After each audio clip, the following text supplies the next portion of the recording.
ಇತ್ತೀಚಿನ ಸಂಚಿಕೆಗಳನ್ನು ಜಾಹೀರಾತಿನ ಕಿರಿಕಿರಿ ಇಲ್ಲದೆ ನೋಡಿ.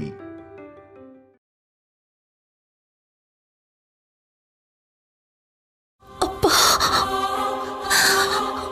ಅಮ್ಮ ನನ್ನನ್ನು ಹೋಗು ಅಂತ ಹೇಳ್ತಿದ್ದಾರಪ್ಪ. ನನ್ನ ಅಪ್ಪ ಅಂದ್ರು ಸರಿ, ಇವಾಗ ಪಾರ್ವತಿಗೆ ಇಷ್ಟ ಆಗಲ್ಲಮ್ಮ.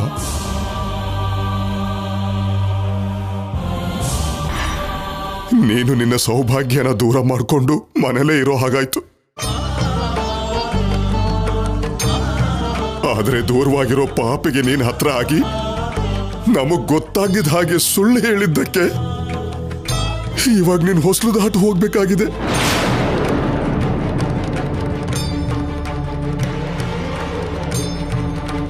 ಮಾಡಿದ ತಪ್ಪಿಗೆ ಶಿಕ್ಷೆ ಅನ್ಕೊಂಡು ಹೊರಟೋಗಮ್ಮ.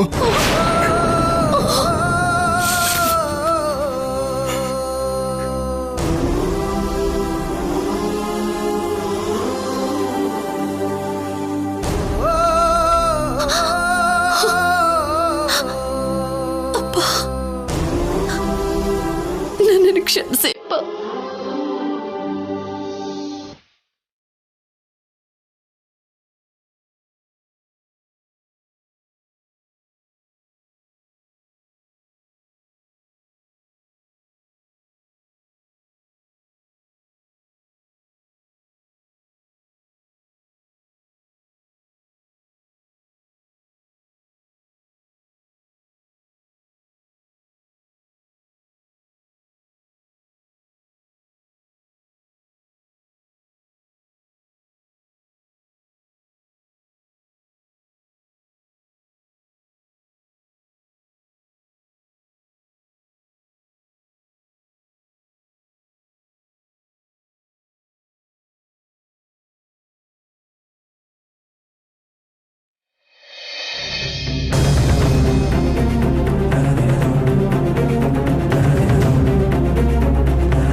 ಏನಿ ಜಗಳ? ನಾನು ಅಜಯ್ ಅವ್ರ ಮಗಳು ಅಂತ ಹೇಳ್ದೆ ಮುಚ್ಚಿಟ್ರು, ನೀನ್ ನಿಜ ಹೇಳಿದಕ್ಕೆ ನಿನ್ನ ಮನೆಯಿಂದ ಹೊರಗೆ ಹಾಕ್ಬಿಟ್ರಾ? ಯಾಕೆ ಹಾಗೆ? ನಮ್ಮ ಅಪ್ಪ ಅಮ್ಮನ್ಗೂ ಇವ್ರಿಗೂ ಏನಾದ್ರೂ ಪರಿಚಯ ಇದ್ಯಾ? ಅಷ್ಟೊಂದ್ ಯಾಕೆ ರಿಯಾಕ್ಟ್ ಆದ್ರು? ನೀನ್ ಯಾಕೆ ಅಳ್ತಿದ್ಯಾ? ಸರಿ, ನಿನ್ನೆ ಹೊರಗೆ ಹಾಕಿದ್ಮೇಲೆ ಇನ್ ನನ್ನ ಹೇಗಿರೋದಕ್ ಬಿಡ್ತಾರೆ? ನನ್ ಬ್ಯಾಗ್ ಕೂಡ ತಗೊಂಡ್ ಬರ್ತೀನಿ, ಇಲ್ಲೇ ಇರು.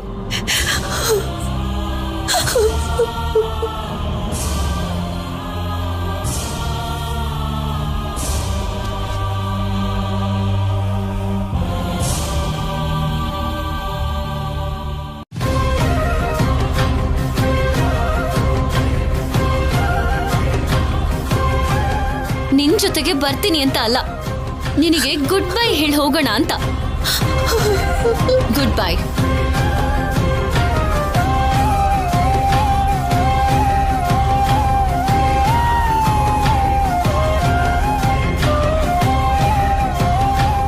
ಜವಾಬ್ದಾರಿ ತುಂಬಾನೇ ಇದೆ ಅನುಪಮ. ನನ್ನ ಮಗಳು ಕಲ್ಯಾಣಿ ಮೇಜರ್ ಆಗ್ಬೇಕು ಅಂದ್ರೆ ಇನ್ನು 6 ತಿಂಗಳು ಕಾಯ್ಬೇಕು. ನಾವ್ ಯಾರು ಇಲ್ಲ ಅಂತಂದ್ರೆ ಅವಳು ಕಷ್ಟ ಆಗುತ್ತೆ.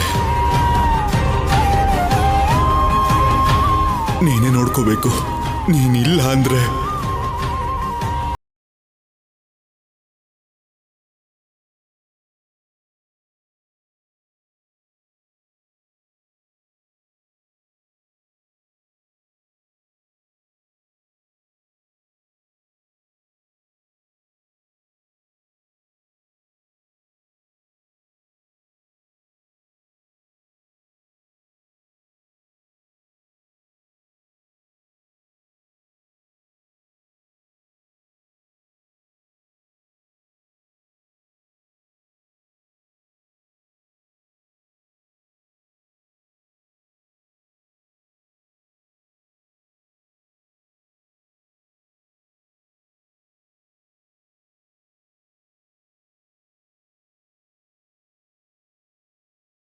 ಏನ್ರಯ್ಯ ನಿಮ್ ಉದ್ದೇಶ? ನನಗ್ ಸ್ವತಂತ್ರನೇ ಇಲ್ವಾ? ಇಬ್ರು ಹೆಣ್ಮಕ್ಳು ಬೀದಿಗೆ ಬಂದ್ರೆ ಎಲ್ಲಿಗೆ ಅಂತ ಹೋಗ್ತೀರಾ? ಗೊತ್ತಿಲ್ಲ. ಅದನ್ನ ನಿಮಗೆ ಹೇಳೋ ಅವಶ್ಯಕತೆನೂ ನನಗಿಲ್ಲ. ಹೀಗ್ ಮೂರ್ಖತನದಿಂದ ವಾದಿಸ್ತೀಯ ಅಂತಾನೆ ಬಂದೆ. ಅಮ್ಮ, ನನ್ ಜೊತೆಗೆ ಬನ್ನಿ. ಎಲ್ಲಿಗೆ ಶೌರ್ಯ? ನಮ್ಮಪ್ಪ ಈ ಮನೇಲಿ ಮನೆ ಅಳಿಯನಾಗಿ ಇರ್ತಿದ್ದಾರೆ ಹೊರತು ನಾನಲ್ವಲ್ಲ. ನಮಗೆ ನಮ್ಮ ತಾತನ ಮನೆ ಇದೆ, ಅಲ್ಲಿಗೆ ಹೋಗೋಣ. ನಾನ್ ಬರಲ್ಲ. ಅರೆಸ್ಟ್ ಮಾಡಿ ಕರ್ಕೊಂಡು ಹೋಗ್ತೀನಿ. ಮಾತಾಡ್ದೆ ಸುಮ್ಮನೆ ನಡಿ. ಅಮ್ಮ ಬಾ. ಅಮ್ಮ ಬ್ಯಾಗ್ ಕೊಡಿಲಿ.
ನಮ್ಮೆಲ್ಲರಿಂದ ದೂರ ಆಗಿ ಕನಿಷ್ಠ ಎಲ್ಲಿದೆಯಾ ಅಂತ ಗೊತ್ತಾಗ್ದಾಗ ಮಾಡ್ಕೊಂಡೆ. ಸರಿ ಬಿಡು, ಎಲ್ಲಿದ್ರು ಅಜಯ್ ಭಾವನ್ ಅಂತ ಒಳ್ಳೆ ವ್ಯಕ್ತಿ ನಿನ್ ಪಕ್ಕದಲ್ಲಿದ್ದಾನೆ ಅಂತ, ನಿನ್ಗೆ ಯಾವ ಲೋಪನೋ ಆಗದೆ ಇರೋ ಹಾಗೆ ನೋಡ್ಕೊಂತಾನೆ ಅನ್ನೋ ನಂಬಿಕೆಯಿಂದಾನೆ ಇಷ್ಟು ದಿನ ನಾನಿದ್ದೆ. ಮತ್ತೆ ನೀನು ನಿನ್ ಮಗನ ಜೊತೆನೋ ಮಗಳ ಜೊತೆನೋ ಸಿಗ್ತೀಯಾ ಅನ್ಕೊಂಡಿದ್ದೆ. ಆದ್ರೆ ಈಗ ಫೋಟೋದಲ್ಲಿ ಕಾಣಿಸ್ತೀಯಾ ಅಂತ ನಿಜವಾಗ್ಲೂ ಅನ್ಕೊಂಡಿರ್ಲಿಲ್ಲ ಮಾಧುರಿ. ನಿಜವಾಗ್ಲೂ ಅನ್ಕೊಂಡಿರ್ಲಿಲ್ಲ.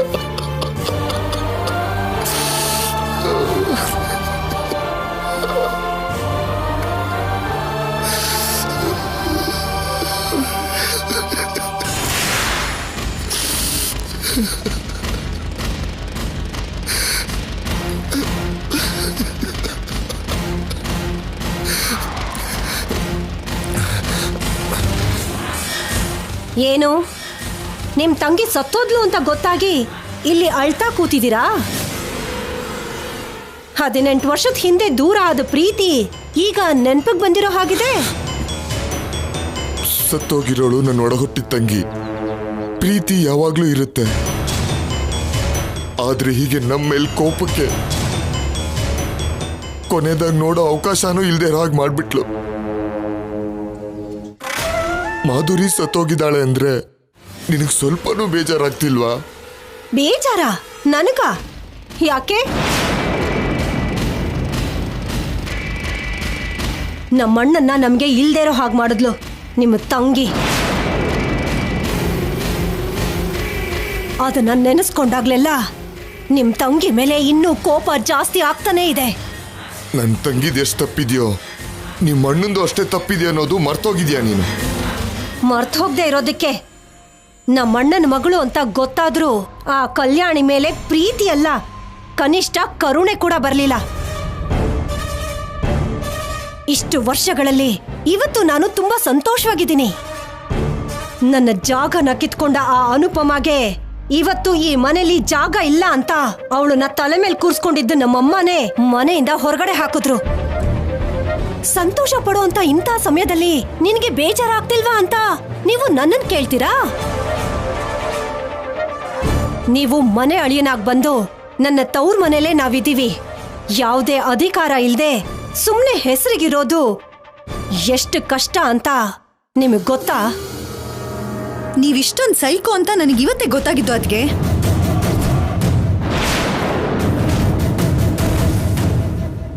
ಏಯ್, ಏನೇ ಮಾತಾಡ್ತಿದ್ಯಾ?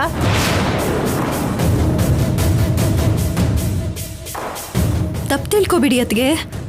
ಅದೇನಂದ್ರೆ ಇಷ್ಟು ದಿನ ನಿಮಗೆ ಅನುಪಮ ಅಮ್ಮ ಅಂದರೆ ಯಾಕಿಷ್ಟು ಕೋಪ ಅಂತ ಅನ್ಕೊಳ್ತಿದ್ದೆ. ಆದರೆ ಇವತ್ತು ಕ್ಲಾರಿಟಿ ಸಿಕ್ತು ಅತ್ಗೆ. ಅತ್ತೆ ಅವ್ರಿಗೆ ನಿಮಗಿಂತ ಅನುಪಮ ಅಮ್ಮನೇ ಜಾಸ್ತಿ ಇಷ್ಟ ಅಂತ ಅಲ್ವಾ? ಮತ್ತೆ ಆ ಮಾತನ್ನ ಒತ್ತಿ ಹೇಳ್ಬೇಕಾ? ಕಲ್ಯಾಣಿನ್ ಕಳಿಸ್ತಾರೆ ಅನ್ಕೊಂಡ್ರೆ ಅನುಪಮ ಅಮ್ಮನ್ ಕೂಡ ಕಳಿಸ್ಬಿಟ್ರು ಅತ್ತೆ.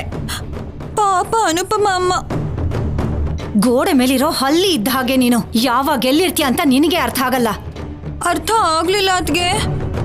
ವಿವರಿಸೋ ಅಂತ ತಾಳ್ಮೆ ಈಗ ನನಗಿಲ್ಲ. ಆದ್ರೆ ನಾನ್ ವಿವರಣೆ ಕೊಡ್ತೀನಿ.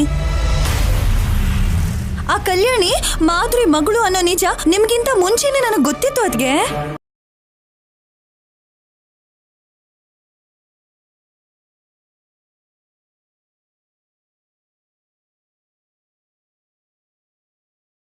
ಆದ್ರೆ ನನ್ ಮೌನ ವ್ರತ ಎಲ್ಲಿ ಭಂಗ ಆಗ್ಬಿಡುತ್ತ ಅಂತ ದೇವ್ರ ಕೋಪ ಮಾಡ್ಕೊಂಡ್ಬಿಡ್ತಾನೆ ಅಂತ ಹೇಳಿಲ್ಲ. ಒಳ್ಳೆ ಕೆಲ್ಸನೇ ಮಾಡಿದ್ಯಾ ಬಿಡು. ನೀನ್ ಆವಾಗ್ಲೇ ಹೇಳ್ಬಿಟ್ಟಿದ್ರೆ ಕಲ್ಯಾಣಿ ಒಬ್ಬಳನ್ನೇ ಮನೆಯಿಂದ ಆಚೆ ಕಳಿಸ್ತಿದ್ರು ಅಮ್ಮ. ಈಗ ಅಮ್ಮನ್ಗೆ ನಿಜ ಗೊತ್ತಾಗಿದ್ದಕ್ಕೆ ಅನುಪಮನ್ನು ಕೂಡ ಕಳಿಸಿದ್ರು. ಆ ಅನುಪಮಗೆ ನಿಲ್ಲೋದಿಕ್ಕೆ ನೆಲೆ ಕೂಡ ಸಿಗಬಾರ್ದು.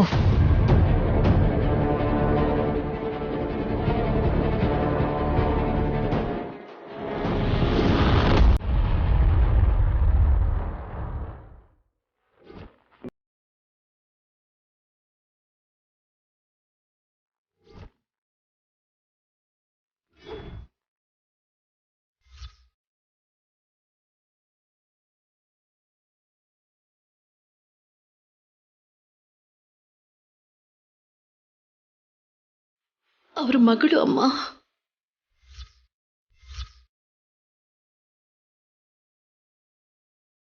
ಯಾರೋ ತೀರ್ ಹೋದ್ರು ಅಂತ, ಅದಕ್ಕೆ ಬರೋ ತಡ ಆಗುತ್ತೆ ಅಂತಾನು ಹೇಳಿದ್ರಲ್ಲ. ನಮ್ಮಮ್ಮ ಇವಳಪ್ಪ ಕೂಡ ತುಂಬಾ ದೂರದಲ್ಲಿದ್ದಾರೆ. ಬರೋದಕ್ಕೆ ತುಂಬಾ ತಡ ಆಗುತ್ತೆ. ಅಲ್ಲಿವರೆಗೂ ಒಬ್ಳೆ ಆಗ್ಬಿಡ್ತಾಳಲ್ಲ ಅಂತ ಕರ್ಕೊಂಡು ಬಂದೆ. ಅವರಪ್ಪ ನಿನಗೇನಾಗ್ಬೇಕು? ಫ್ರೆಂಡ್. ನಾನ್ ಮಾಧುರಿನ ಮದುವೆ ಮಾಡ್ಕೊಂಡು ಮನೆಗೆ ಬಂದಿದ್ದೀನಿ. ಅಯ್ಯೋ ತಾತ, ನಿಮ್ಮೇಲೆ ಆಣೆ. ನಾನು ಬಾಬಾ ದೇವಸ್ಥಾನದಲ್ಲಿ ದೇವರ ಸಾಕ್ಷಿಯಾಗಿ ಮದುವೆ ಮಾಡ್ಕೊಂಡ್ವಿ. ಇಲ್ಲಿ ನೋಡಿ ತಾಳಿ.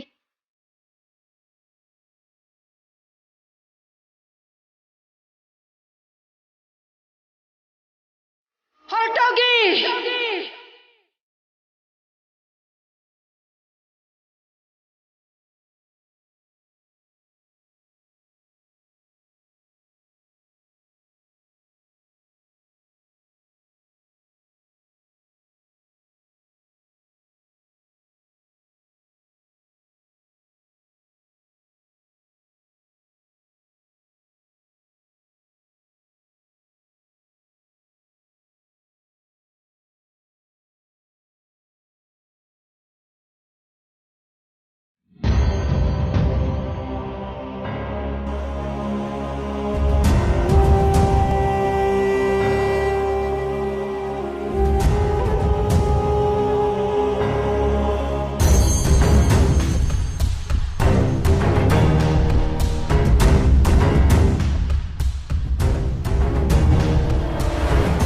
ಸುತ್ತ ಕತ್ಲು ಮಾಡಿಕೊಂಡು ಆಗ ಹೋಗಿರೋದ್ರ ಬಗ್ಗೆ ಯೋಚನೆ ಮಾಡ್ತಿದ್ಯೋ ಅಥವಾ ಆಗ್ತಿರೋದ್ರ ಬಗ್ಗೆ ಯೋಚನೆ ಮಾಡ್ತಿದ್ಯೋ ಪಾರ್ವತಿ? ಅಷ್ಟಕ್ಕೂ ಯಾಕೆ ಹೀಗಾಗ್ತಿದೆ ಅಂತ ಯೋಚನೆ ಮಾಡ್ತಿದ್ದೀನ್ರಿ. ತಪ್ಪು ಮಾಡ್ದ ಅಂತ, ಸೊಸೆಗೆ ಅನ್ಯಾಯ ಮಾಡ್ದ ಅಂತ ಹೆತ್ತ ಮಗನ ಜೊತೆಗೆ ಸಂಬಂಧ ಇಲ್ಲ ಅಂದೆ. ಇವಾಗ ಸಂಬಂಧನ ನಿನ್ನ ಹತ್ರ ತಂದ್ಲು ಅಂತ ಹಿರಿ ಮಗಳ ಹಾಗೆ ನೋಡ್ಕೊತಿದ್ದ ಅನುಪಮನ ಕಳಿಸ್ಬಿಟ್ಟೆ. ನಾನ್ ಮಾಡಿರೋ ತಪ್ಪು ಕೂಡ ಅದೇ ರೀ. ಸೊಸೆನ ಸೊಸೆ ಹಾಗಲ್ದೇನೆ ಹೆತ್ತ ಮಗಳಿಗಿಂತ ಹೆಚ್ಚು ಪ್ರೀತಿಯಿಂದ ನೋಡ್ಕೊಂಡೆ. ತಪ್ಪು ಮಾಡಲ್ಲ. ನನ್ನ ನಂಬಿಕೆಗೆ ಅವಳು ಯಾವತ್ತೂ ಮೋಸ ಮಾಡಲ್ಲ ಅಂತ ನಂಬ್ತಾ ಬಂದೆ. 18 ವರ್ಷಗಳ ಹಿಂದೆ ಅಜಯ್ ಇನ್ನಿಲ್ಲ ಅಂತ ನಾನು ಪಿಂಡ ಪ್ರದಾನ ಮಾಡ್ದಾಗ್ಲೇ ಅನುಪಮ ಅಜಯ್ನ ಮರ್ತೋದ್ಲು ಅನ್ಕೊಂಡೆ. ಆದ್ರೆ ಅವನ್ ಕಟ್ಟಿರೋ ತಾಳಿಗೆ ಅವಳಿನ್ನೂ ಬೆಲೆ ಕೊಡ್ತಿದ್ದಾಳೆ ಅಂತ ಅನ್ಕೊಂಡಿರ್ಲಿಲ್ಲ. ನೀನೇ ಹೇಳ್ತಿದ್ದೆ ಅಲ್ವಾ, ನಮ್ಮ ಶಾಸ್ತ್ರ ಸಂಪ್ರದಾಯಕ್ಕೆ ಈಗಿರೋ ನಿದರ್ಶನ ಅನುಪಮ ಅಂತ. ಅದಕ್ಕೆ ಅವನು ಸಂಬಂಧಕ್ಕೆ ಬೆಲೆ ಕೊಡದೇ ಇದ್ರು ತಲೆ ಮೇಲೆ ಭಾರನ, ಹೃದಯದಲ್ಲಿ ನೋವನ್ನ ಹೊರ್ತಾನೇ ಇದ್ದಾಳೇನೋ. ಒಂದು ಮಾತು ನನ್ನ ಹತ್ರ ಹೇಳ್ಬೋದಿತ್ತಲ್ಲ ರೀ, ನಾನು ಅವಳಿಗೆ ಅಷ್ಟು ಬೇಡವಾದವಳಾಗ್ಬಿಟ್ನಾ? ಶಿವ ವಿಷಾನ ಗಂಟ್ಲಲ್ಲಿ ಇಟ್ಕೊಂಡು ಅಮೃತನ ದೇವತೆಗಳಿಗೆ ಹಂಚಿದ ಹಾಗೆ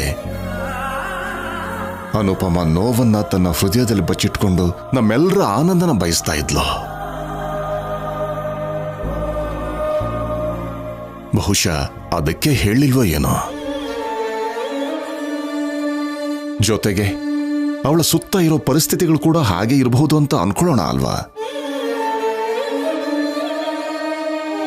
ಆದ್ರೂ ಕಲ್ಯಾಣಿ ಚಿಕ್ಕ ಹುಡುಗಿ, ಅವಳ ಮೇಲೆ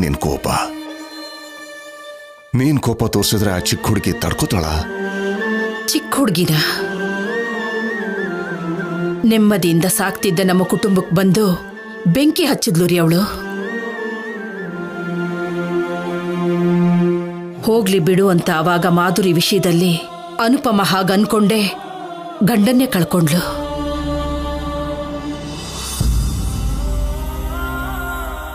ನಮಗ್ ಕೊಳ್ಳಿ ಇಡ್ಬೇಕಾದ ನಮ್ಮ ದೊಡ್ಡ ಮಗನ್ನ ನಮ್ಗೆ ಇಲ್ದಿರೋ ಹಾಗೆ ಮಾಡಿದ್ಲು.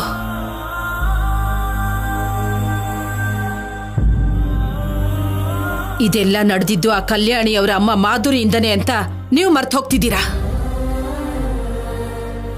ಆ ಅಜಯ್ ಮಾಧುರಿನ ನಾನು ಜೀವನ ಪರ್ಯಂತ ಕ್ಷಮಿಸಬಾರ್ದು ಅನ್ಕೊಂಡೆ. ಆದ್ರೆ ಅವ್ರ ಮಗಳಿಗೆ ನಾನು ಆಶ್ರಯ ಕೊಡ್ತೀನಿ ಅಂತ ಕನ್ಸಲ್ಲೂ ಅನ್ಕೊಂಡಿರ್ಲಿಲ್ಲ. ಇದೆಲ್ಲದಕ್ಕೂ ಕಾರಣ ಅನುಪಮನೆ ಅಲ್ವಾ? ಇರಬಹುದು. ಆದರೆ ಏನೇ ಆದ್ರೂ ಕಲ್ಯಾಣಿ ನಮ್ಮ ಅದಕ್ಕೆ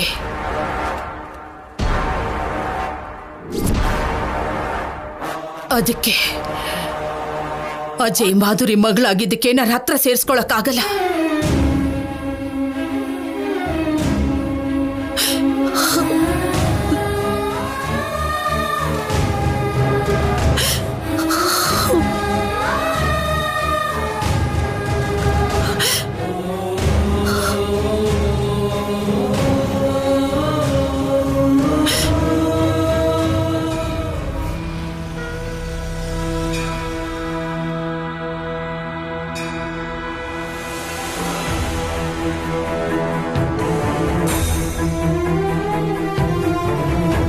ತಾತ ಎಲ್ಲಿ? ಕತ್ಲೆಲೇ ಇದ್ದು ಅಭ್ಯಾಸ ಅಲ್ವಾ ಅವ್ರಿಗೆ, ಒಳಗಿದ್ದಾರೆ. ಸರಿ, ಲಗೇಜ್ ತಗೊಂಡ್ ಬಾ. ಸರಿ ಅಣ್ಣ. ಅಮ್ಮ ಬನ್ನಿ.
ತಾತ